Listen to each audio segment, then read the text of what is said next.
Rico because I've known her for a number of years, and I know her as an environmental health scientist with a very deep appreciation of the need for and the methods of community engagement. She's a professor of clinical preventive medicine and director of community outreach and engagement for the NIEHS-supported Southern California Environmental Health Sciences Center. She is, in that capacity, a person who has translated research findings into public health and policy initiatives, developed community-university partnerships on environmental health, informed policymakers and the public about the effects of air pollution and other environmental exposures on human health. And she's worked hard to empower community-based organizations to educate their communities and local policymakers about these issues. I and many other people know her very well as a leader in the efforts to make health a priority in Los Angeles Long Beach Port's expansion debate. And she's quite known nationally for her work on inserting health into transportation decision-making. For her work, she's in demand, and she served on the EPA's National Environmental Justice Committee's Working Group on Ports and Goods Movements, and she now serves on the National Advisory Environmental Health Sciences Council to the NIEHS, which, as probably many of you know, is a very important position to hold. Her research interests are community outreach and translation, environmental and health policy, air pollution, children's health, occupational and environmental health, community impacts of international trade, ports and goods movement, and community-based participatory research and education. Thank you very much for joining us today, Andrea Rico. Thank you, Phil. I appreciate that. And hello, everyone who's on the phone. Thank you for joining also. What I'm going to be talking about are some of the ways that we have engaged partners and stakeholders here in the Los Angeles area, somewhat statewide, and also developing a national network around ports and goods movement. So I call the talk from the grassroots to the treetops. We have two environmental health centers here at in Southern California. One of them is what is typically called the NIEHS Core Center, the Southern California Environmental Health Sciences Center. We have scientists from USC and UCLA, and about 50 scientists, many of whom are doing cancer work, but a lot of whom are doing air pollution, especially near roadway air pollution. So we are fortunate that the science that we do is of great interest to the community in ways that they can use in some of their own work. So I direct that community outreach and engagement core for our core center, and also we have just been refunded after a short gap for a 5-year gap for our children's environmental health center, which is directed by Rob McConnell. Our other center is directed by Frank Gilliland. And that children's center is funded by NIEHS and EPA, and for that, the core is called the Community Outreach and Translation Core. So I'm going to go back to, sort of what our objectives are in what we call the COTC. First of all, it is so for those of you who don't know me, that's a picture of me, but it's a couple of years old, with two women who I'll be describing, who are part of a neighborhood assessment team that we developed in Southern California. So those are two women from the Long Beach Alliance for Children with Asthma. So we are interested in understanding better what the community concerns are, and also fostering collaboration with partners that make sense for us to have as partners. What we really want to do is to translate. Yes. Someone needs to mute themselves. Can someone please mute their phone? Great. One of our main roles is to translate and disseminate the scientific research findings to inform diverse community constituencies, and for us, that entails a lot of nonprofits and environmental justice organizations, also public health programs and public policy initiatives, and of course, there's typically an evaluation component to what we do. So one of the things that we set up under our original Children's Center, it required that there be an outreach program, and many of the NIEHS center programs require this, so that there be an outreach program in which the university had to partner with at least one community partner. And we were fortunate in that we had been working already, and I think this is really valuable for ongoing partnerships to be nurtured before there is some kind of a grant opportunity. That we have found from our side that it doesn't work very well to find a grant opportunity and then to try to develop community partners around that. If you've developed some organic community partners who really share an interest in your science and you in the work that they're doing, developing that partnership in the long run is much better. So for this particular grant, NIEHS required a research project with partners, and Rob McConnell had a research project on incident asthma in children living near freeways. And for that project, USC and each partner, which was LBACA, and I'll get the partners are on the next page, I think. But each partner, we shared a full-time staff person. And a very long way down the road in my presentation, I will tell you that we did find that sharing a staff person between a nonprofit advocacy group and the university didn't really work out very well from either side, so we wouldn't recommend that in the future. So what we did, we invested our energies for the NIEHS partnership in two groups that we had already been working with for a number of years, the Long Beach Alliance for Children with Asthma, run by Dr. Elisa Nicholas, and the Center for Community Action and Environmental Justice, run by Penny Newman, who's been doing EJ work for years. And from the outreach and engagement side, with our community partners, we decided to collaboratively develop what we called neighborhood assessment teams, and we came to sort of like fondly call them A-teams, and these A-teams were designed to be trained in air pollution and health issues and how these members could understand the most recent center research findings. We worked with them on protocols to count cars and trucks and analyze traffic volumes because those were the concerns that both of the groups have. They both had port-related impacts that I'll describe a little further. We bought some devices under the grant to count ultrafine particles, and then worked with them on public speaking so they could present this data to public officials.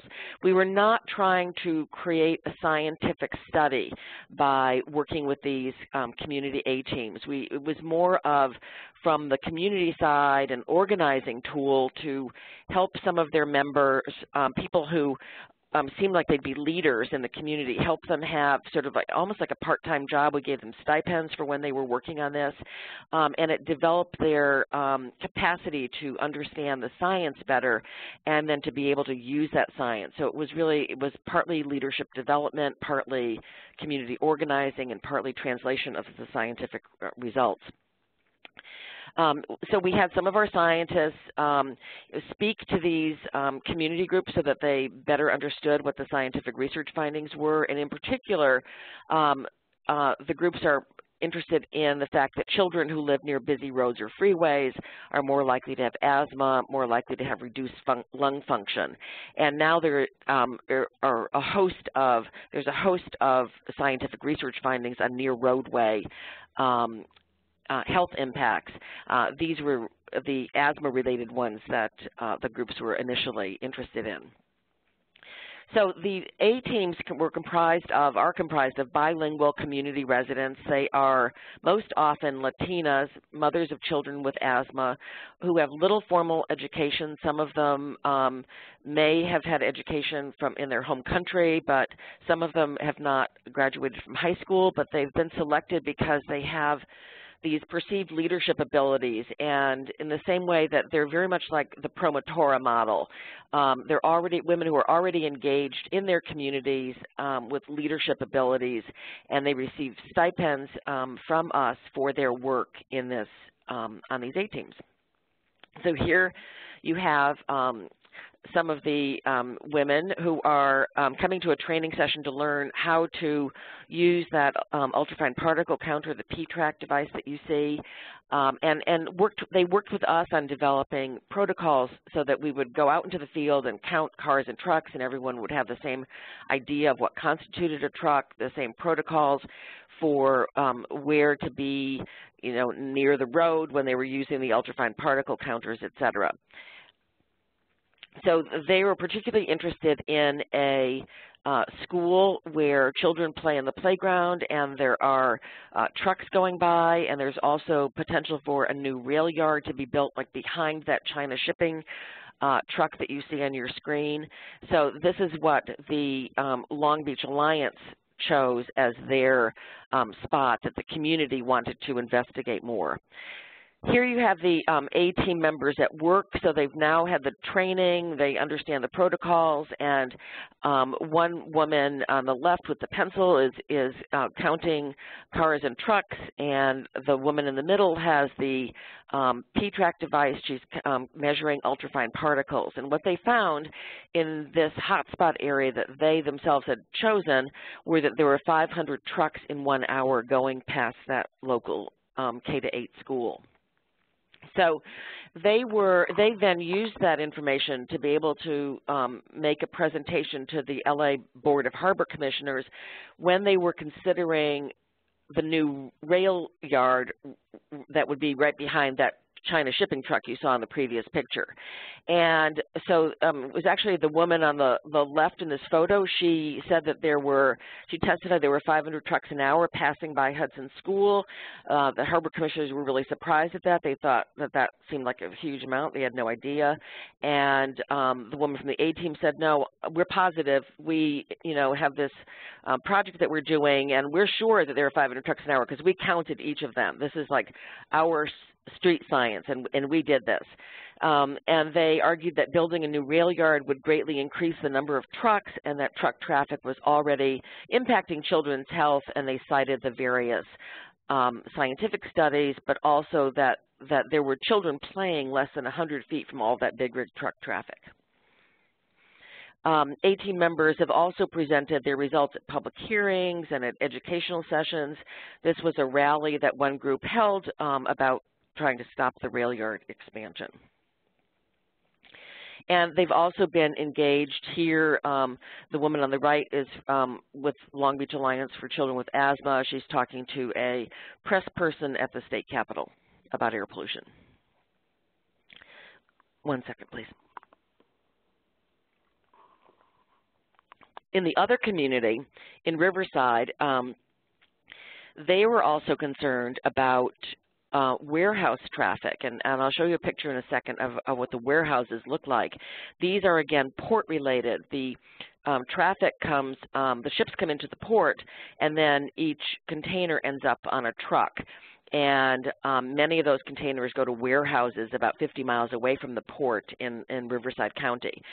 So some of their community members wanted to know, are the houses that are closer to, in this case, Etiwanda Avenue, a street that goes to out into the warehouses past homes, are homes that are closer to that street with lots of truck traffic, do they have more or less air pollution?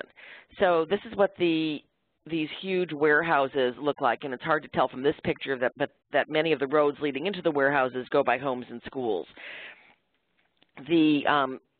They were lucky in this case to have a young medical student who worked with the A-team, and he had some pretty good skills, and this is the research that they found showing that as you moved away from Etiwanda Avenue, there were the closer you were to Etiwanda Avenue, the more particles that were measured in the air with the P-track device.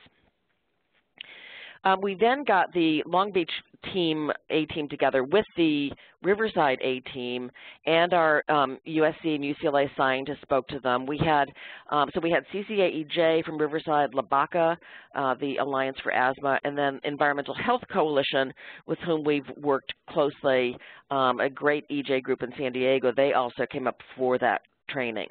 And here you see some of the scientists talking to some of the A-team members. And again, the group of, you can see the simultaneous translation that's going on, when the scientists talking to members of the A team. And we've had a number of these, they get larger and larger, but a number of these A team gatherings with A teams from the different locations where they've been trained, and the members really find that to be a valuable way to share information and strategies. So over time, what we've developed are partnerships to reduce port-related diesel emissions. Long Beach is where one of our ports is, and Riverside is where all these containers go. So we have started to have conferences where we pulled in people from who live near the ports, near the rail yards, near the busy freeways with truck traffic, talked about air pollution findings, diesel emissions, and have a lot of opportunity for community members to get up at open mics and be on panels to talk about situations in their communities and how they're trying to resolve them. So over the last 10 years, we've probably had 5 conferences, starting with maybe 350 people. The last one we had a couple of years ago had 600 participants at it, and we've started to find that other people around the country are interested in the work that people in LA are doing with these partnerships on port-related emissions. Again, scientists presenting their our USC research. This gentleman is a truck driver, talking about what it's like to have asthma and be a truck driver. So we through these through the conferences and meetings that we have, we expanded our collaborations, and we ultimately formed a group that we call the Impact Project for Trade, Health, and Environment Impact Project. And this came sort of out of being at lots of meetings together and recognizing that that our science was being used by groups in certain geographic areas where they had serious impacts from the ports.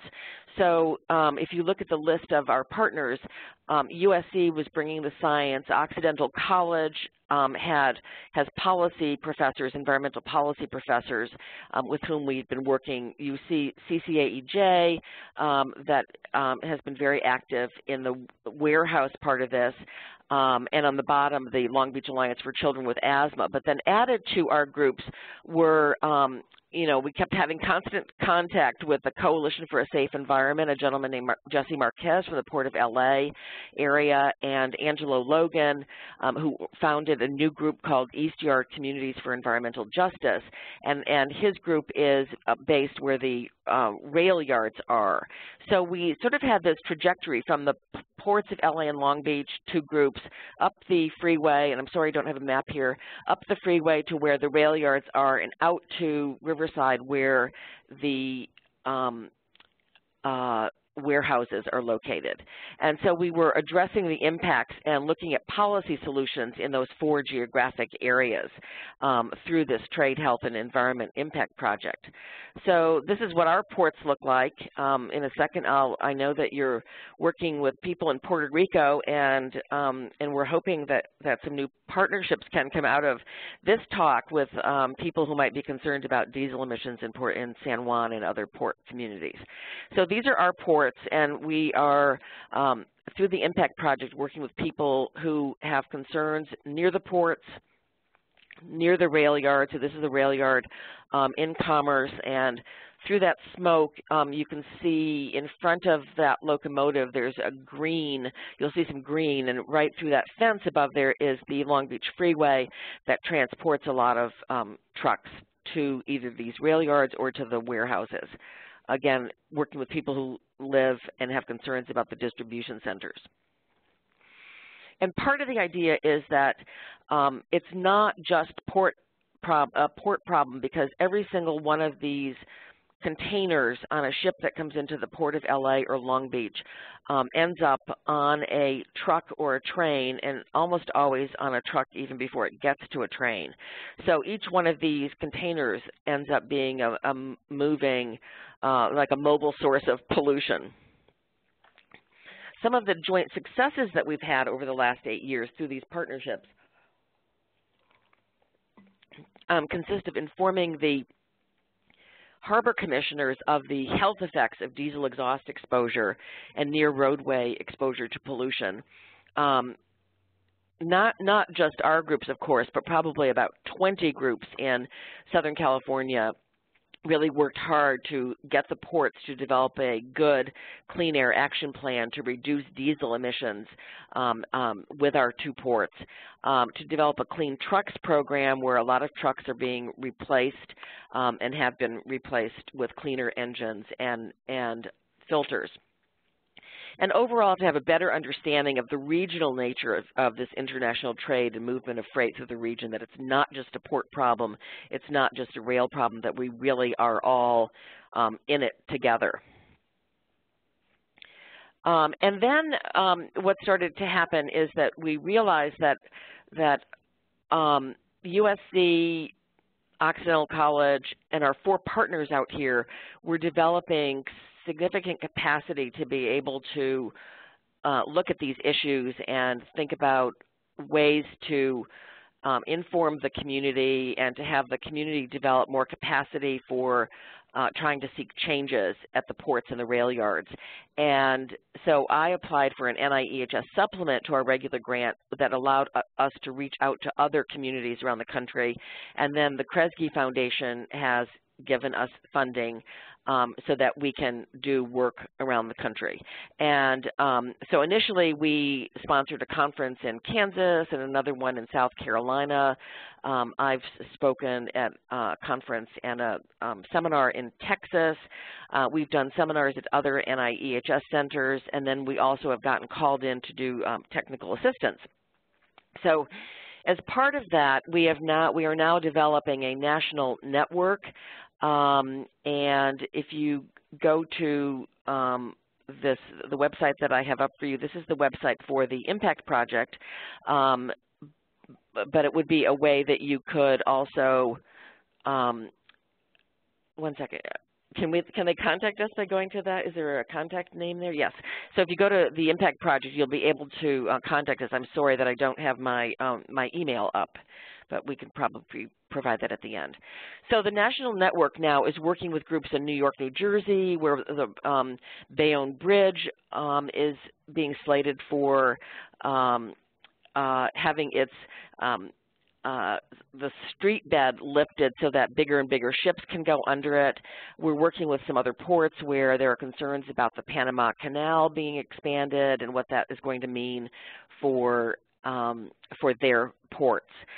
People in Seattle have a Kresge grant to work with Puget Sound Sage and their university to work jointly on some of these port-related issues, and we've advised them.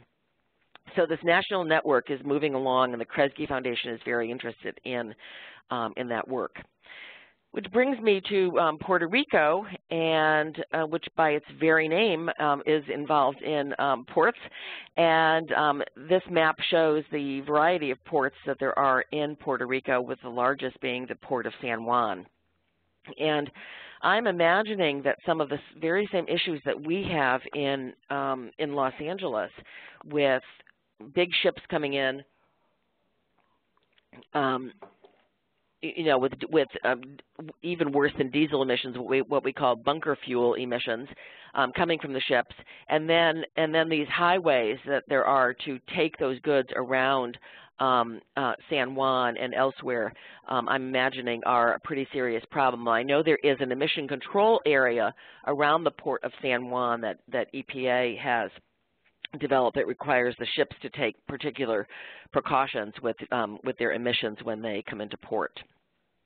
And this just shows that San Juan is a really important port. It's #1 in the Caribbean Basin and one of the largest centers for commercial exchange in the United States.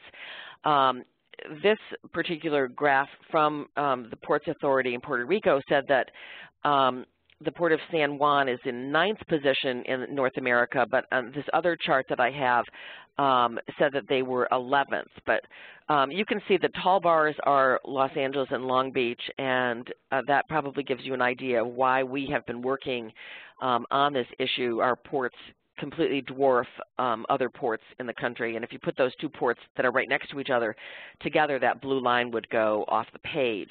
But San Juan is in there, and I think that for an island that has a lot of containers coming in, it's something also that potentially could be looked at. I know that the work that you're doing at Northeastern is with the Superfund sites, but I just don't even know whether there might be some Superfund site activity with some of these port areas. And also, with regard to diesel emissions, is the cruise industry in Puerto Rico, which ranks as one of the best cruise ship destinations in the world, and often there can be up to apparently 8 cruise ships docked at one time, and our experience in LA is that those can be very polluting. So I think some issues that we've been working on might be ones that are relevant to some of your partnerships. So what constitutes success overall in a community academic partnership? I would say from the community perspective, our community partners have been happy that their abilities to understand the science are increased through attending training sessions and conferences. They believe that they have a more credible voice in policymaking proceedings when they understand the science, that they're able to describe it better by having worked closely with all of us and can use that science in ways to make positive changes. From our side, it makes us at the university very in tune with community concerns, so that we feel we learn to be responsive when other issues arrive. So I would say over the last couple of years in doing this work on the ports, we've also been asked by some foundations to train other groups in the LA area about air pollution. So we spent quite a bit of time in an area called Boyle Heights, which is where our university is. We've developed a relationship with Resurrection Church and the Mothers of East LA. And those are not around port issues. Those are really around general traffic issues and concerns about air pollution from traffic. But because we have developed the relationship with Mothers of East LA and Resurrection Church, recently the Exide battery recycling plant was shut down because of by our Department of Toxic Substances Control, because it was it hadn't gotten the right permit for disposing of materials, and there was arsenic and lead being disposed in the soil and through a pipe, and also our air quality district found that Exide was emitting arsenic. So because we have developed this ability to work with community groups and had reached out to other groups on air pollution, when this Exide battery problem erupted a couple of weeks ago, we were in a position to, again, go to Resurrection Church and Mothers of East LA and a couple of our other partners that are near the Exide battery plant and, sort of redevelop those relationships with them around the Exide issue.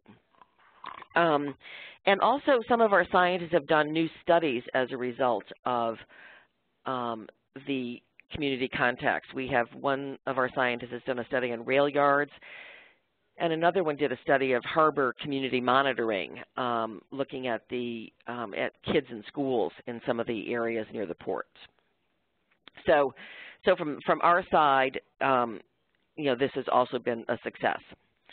CCAEJ would say that one of their successes is that they have gotten some buffers where there are no new in one area where there are to be no new warehouses within 1,000 feet of homes, and another area of 700 acres that will have no warehouse development. For LBACA, the Asthma Coalition, some of their key A-team members became staff with health benefits. So they started out with getting stipends, but over time they became staff with benefits, and that was quite joyful to the A-team members. And LBACA found that it had previously focused mostly on healthy homes issues, and that through working with the university, they became more engaged with air pollution issues, and their director, Dr. Elisa Nicholas, who very much wants evidence-based work for her asthma coalition, was pleased to be working with the university and, you know, looking at papers we could give her that would really document what some of the health effects are. And also we have I think we have more. I think we have several papers now, but we've done research papers with our community partner input, and where they have become named authors. Some of the challenges in partnerships, I would say that they require a great deal of time to nurture, and in Los Angeles and Long Beach, there's this massive amount of expansion that's planned or is occurring around the ports. And there are new rail yards being built, new terminals being built at the ports, new warehouses being built. And as a result, all of us are stretched really thin by the lack of resources. And a lot of these are complex and challenging issues to translate to the community. And the solutions are complex and challenging. It's seldom as easy as just being, you know, having a community group be opposed to some particular project. But most of the time, what you're really trying to do is to inform the policymakers of what concerns there are if a particular project goes forward without mitigations. I already mentioned that we found that sharing the staff person was not successful from either side. It was frustrating for the community because they really wanted the staff person to be doing community organizing, whereas our academic lead needed that staff person to be making phone calls to people in the study that he was conducting. Other challenges that we have now is that when we've gotten other grants together, so we have this impact project and it has 6 partners, and we have believed in the need to spread the dollars equitably. So it's one thing if one organization got a $300,000 grant, but what we get is and not always $300,000. If we're lucky, we get $300,000 grant split with 6 partners, and so each group is ending up with a smaller amount of money. We also find that sometimes the university or the foundation deadlines are hard to meet by some of the partners, and so there is a sense that the university staff has more capacity to write those grants, when of course what we really want and think the foundations are looking for are those community voices in the writing. So we have had to work pretty hard to get good input from all the partners in documents that we write or in foundation grants that we write. I'm nearing the end here. Also, there are challenges with sustainability. Lack of time and resources I've already mentioned, maintaining energy. For example, our impact project with the 6 partners has been, and usually there's like 2 or 3 people that come with each partner. We've been meeting monthly for a year and a half with no current funding to the project itself. So our grants ended for the impact project. We have a national network grant from Kresge where we're looking at how to develop things around the country. But for the impact project itself, we currently don't have any funding for that project. But nonetheless, people keep going to these monthly meetings, and it shows the commitment that people have to this collaborative work. Barbara Israel, that says A. Israel, but it's Barbara Israel from Michigan, has written a lot on the topic of how to overcome these kinds of challenges in partnerships. And she thinks that adhering to collaborative principles, having a list of principles is useful. We've had some retreats where we've brought in an outside facilitator to help us, develop some principles for our collaborative. To have some kind of a governance structure, but to be flexible within that, always having the right people around the table, a long-term commitment, people who feel like they're champions for change or for science, for environmental justice, and that if there is a clear community benefit and there's an interest in building new relationships, it really helps to overcome whatever challenges there might be. Some of our new efforts are that we jointly wrote a set of policy briefs. This is the one on importing harm, U.S. ports' impact on health and community. So it's about a 10-page document with different strategies and ideas that people have used. And we also have digital storytelling where we showcase personal stories of some of the A-team members.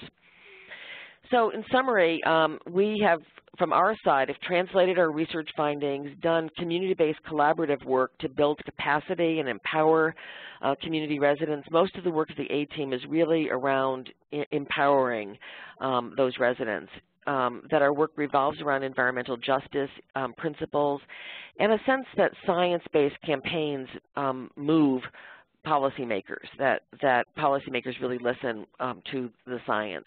And then community-based participatory research, where there are actually much more involved studies. We've mostly done the community engagement and the partnerships and have not done as many formal studies through this kind of process ourselves. I have on the board here, because it will be useful to some of you later, some definitions from Cecil Corbin-Mark at West Harlem Environmental Action, WEACT, on what he considers CBPR to be. And I mentioned Grassroots to Treetops. I've spent a lot of time on the Grassroots. I think the Treetop partnerships are, from our perspective, more difficult. I would say we have a partnership with the Kresge Foundation, their health program leaders, in wanting to move from helping us organize regional conferences to have this broader national network. We have partnership with our county health department, where we are looking at how you look at air pollution when you're building parks and designing cities and building housing, and they're also looking at that, and so we have a good collaboration with them.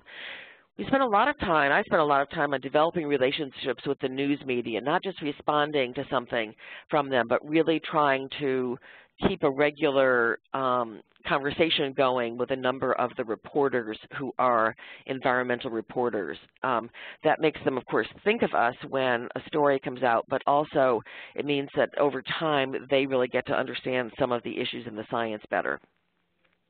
And then, of course, we respond to requests from planning commissioners or elected officials. And I would say that we spend a lot of time at meetings like with our California Department of Transportation and at the Board of Harbor Commissioners, testifying, presenting comments, and I would have to say I don't consider those to be partnerships. They're often they often feel somewhat adversarial in nature, and however, I would say that we've had harbor commissioners tell us that they finally understand what the health effects and science issues are, because both the academics and the community groups have been telling them what the science is for so many years.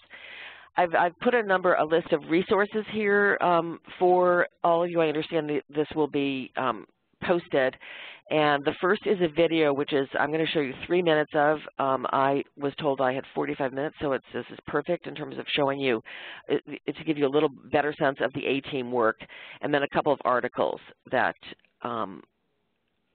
we've written, and then thanks to our funders. So I'm just going to get out of that for a second and go to the video. And what I'm hoping is that when I play this, you'll be able to hear it through our speaker. We tested this, and it seemed to work fine.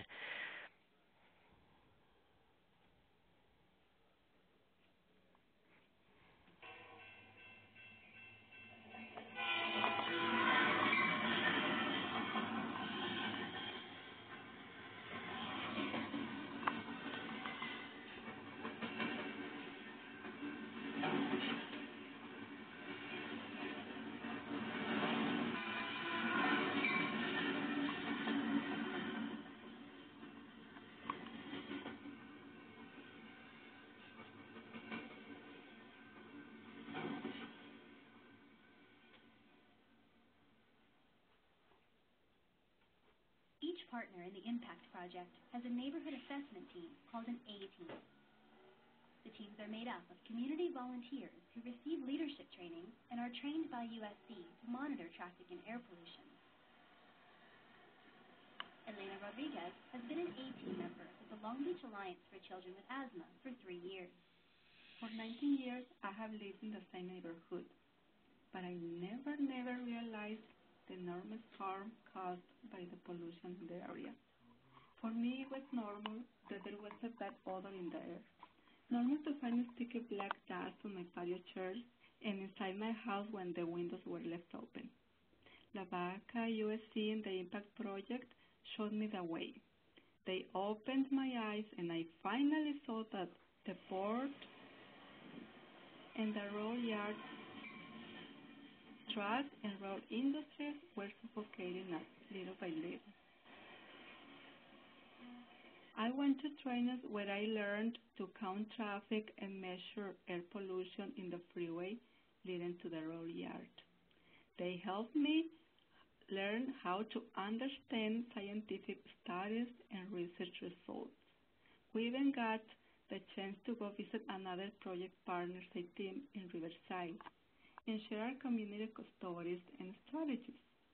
In West Long Beach, the freeway and the road yards are only a few feet from schools and playgrounds where hundreds and hundreds of children play. People play and exercise in parks to keep themselves healthy. But ironically, the air here could actually make them feel worse. This is why I bring the information to the community and share my concerns, to create a strong community and to make our voices heard to those who have the power to make changes to clean the air around rail yards. I'm now a new person. Buenas noches. I have the knowledge and ability to fight for a healthy environment. Mi nombre es Elena Rodríguez. My name is Elena Rodriguez. Por mi hija y todos los demás niños y toda la gente que no estamos enfermas. For my daughter and the other children that are here and the rest of the community that is here, we need you to clean up the air that you've already contaminated. My community has a right to breathe clean air and live in peace.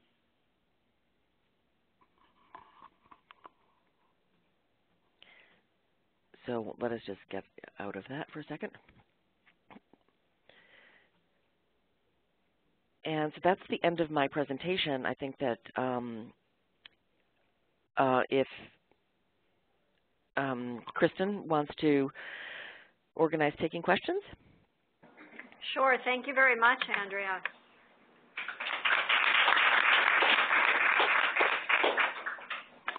Thank you. Terry, first I'll go out to you. Are you seeing any questions, raised hands, or chats right now? And then if you don't, we'll go to the questions in this room.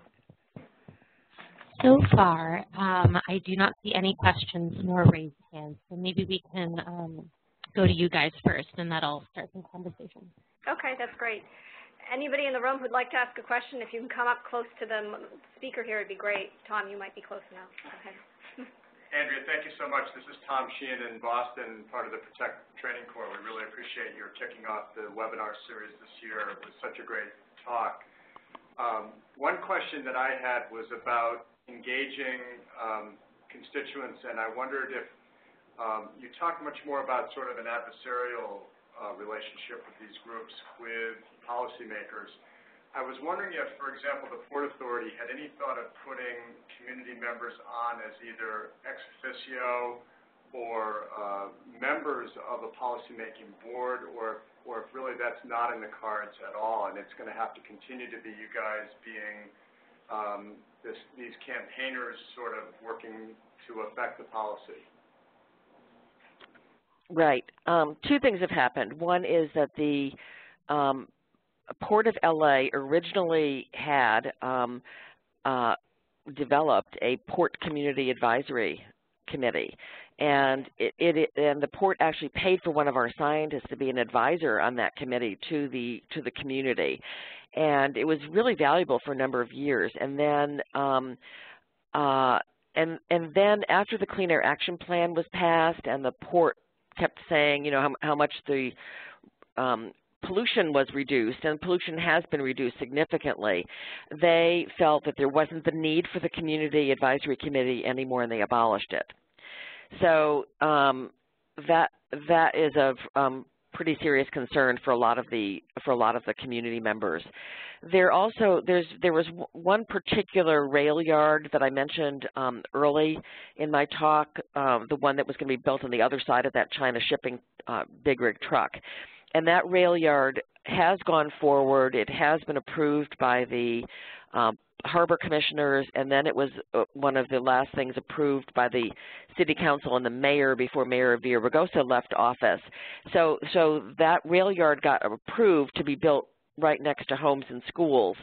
And as a result, there are 9 lawsuits that community groups and others, the school district, the city of Los Angeles, the city of Long Beach have filed lawsuits against the city of LA for that rail yard. So that particular project was actually, you know, very contentious, and it was, I think, it was a situation where politically there was a decision to build that rail yard, and it was very hard to get the harbor commissioners and the city council to pay attention to the scientific research results. So it was frustrating for everyone. Does that help your question, or do you still have? Okay.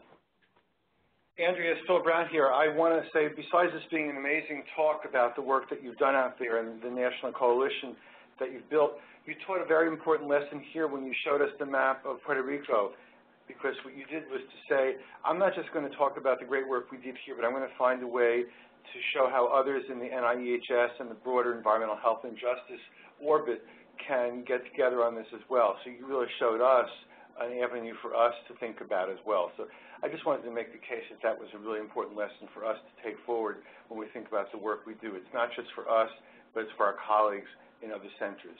So thank you for that. Well, I think that's great. I know that someone at Johns Hopkins did a study maybe 10 years ago about some of the, you know, why there might be such a high asthma rate in San Juan, and they were looking really at a lot of stationary sources of pollution, and the port only got, like, you know, mentioned one time. And so I think that it seems like there has not been a lot of emphasis on the port issue in San Juan. So we would all, you know, love to be partnering in some way to move that forward. Can you come up? We've got one more question here at Northeastern, and just giving the young lady a minute to get up here so you can hear her. Hi, my name is Deborah Saxton, and I'm a postdoc with CIRI. And a lot of what was in your talk resonated with me from working on the campaign against methyl iodide to your north on the Central Coast. But one part that was missing, and I was curious about with respect to working with bilingual community research folks, was in the challenges, is it challenging, or are there challenges with respect to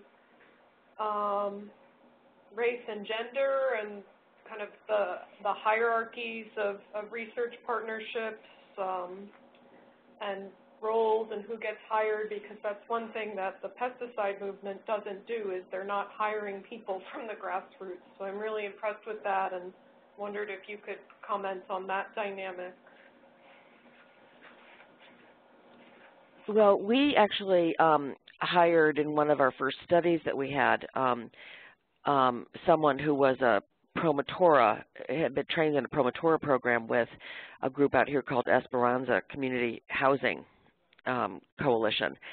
And so, and we had a number of women from that program who worked on our first children's center study, because they would go into homes. For example, we were testing one of these asthma interventions, and they would go into homes and work with people on teaching them to clean the homes in a certain way, and they would take dust wipe samples, you know, for scientific purposes. And those were women who actually came from the community also. And it is somewhat challenging because many of them have never had a full-time job before, or even, you know, a regular part-time job before. And so, you know, there were quite a few difficulties with that, but I would say overall it you know, it worked out fine and is a model that I think can be used. You know, I think that what you would notice in our work is that what I think is kind of important is somebody who is between the scientists and the community. And in NIEHS centers and the children's centers, there is someone who is a community outreach person. In this case, it's me. And so there is somebody who is sort of designed to be a liaison or a bridge between those scientists and the community, and a bridge from the community side to be able to talk to the scientists more easily. I think that, I mean, I know that before this outreach position was here at the university, our scientists had a very hard time trying to know what to do with calls that would come in from community-based organizations, for example. They really, you know, had difficulty with that because there was no one to help make those connections back and forth.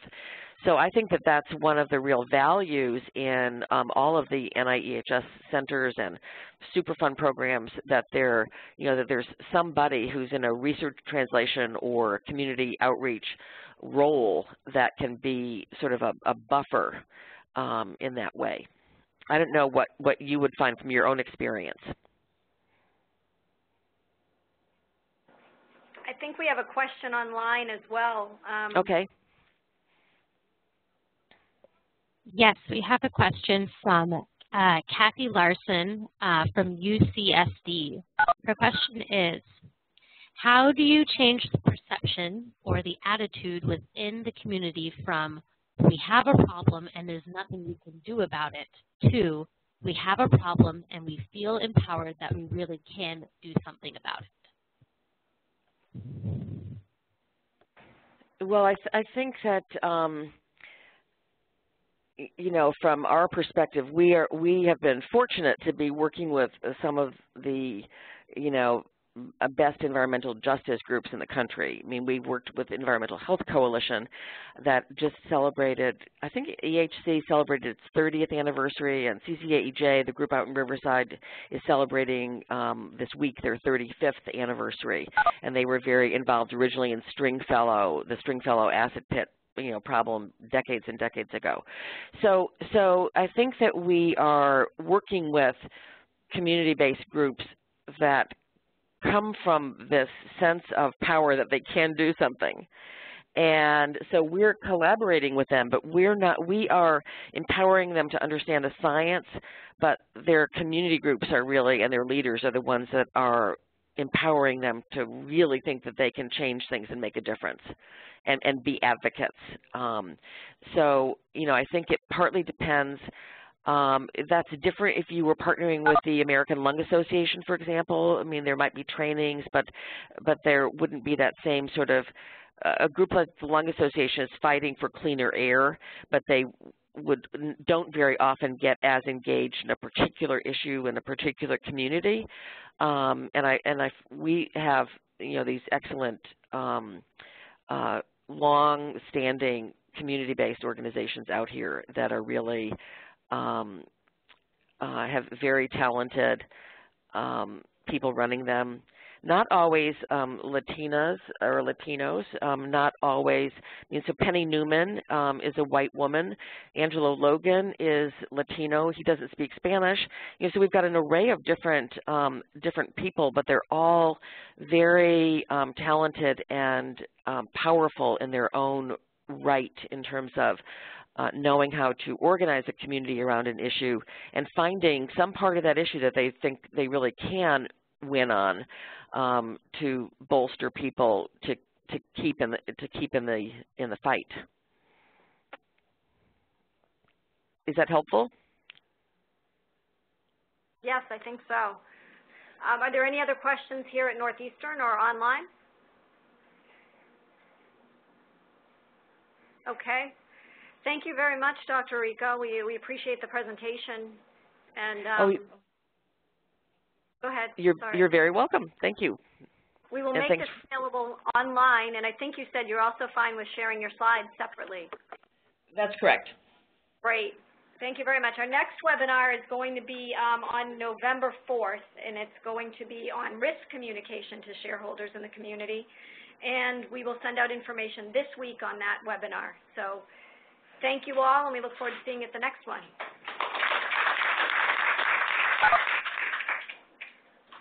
Bye-bye.